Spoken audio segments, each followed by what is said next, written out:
মেক্সিকোকে বিদায় করে কোপা আমেরিকার কোয়ার্টার ফাইনালে জায়গা করে নিয়েছে ইকুয়েডর। কোয়ার্টার ফাইনালে তাদের প্রতিপক্ষ শক্তিশালী আর্জেন্টিনা। দুই দলের শক্তি সামর্থ্যের পার্থক্য যোজন যোজন হলেও বিশ্ব চ্যাম্পিয়নদেরকে ভয় পাচ্ছে না ইকুয়েডর।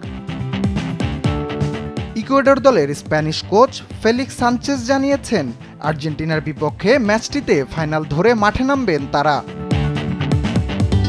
দুই দলের শক্তি ও সামর্থ্য সম্পর্কে তিনি বলেন, আমরা জানি দুই প্রতিপক্ষ তুলনীয় নয়। আমরা জানি এটা কতটা কঠিন হতে যাচ্ছে।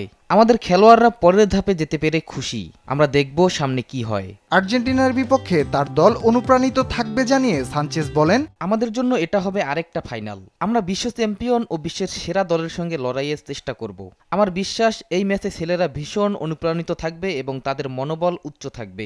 দলের ওপর পূর্ণ আস্থা আছে জানিয়ে সানচেজ আরও বলেন, আমাদের খেলোয়াড়দের উপর আমার পূর্ণ আস্থা আছে।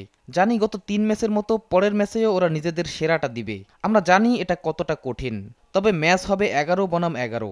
জয়ের জন্য যা করা প্রয়োজন আমরা তা করব। কোপা আমেরিকার ম্যাচে 5 জুলাই মুখোমুখি হবে বিশ্ব চ্যাম্পিয়ন আর্জেন্টিনা ও ইকুয়েডর। শুক্রবার বাংলাদেশ সময় সকাল 7টায় মাঠে নামবে দুই দল।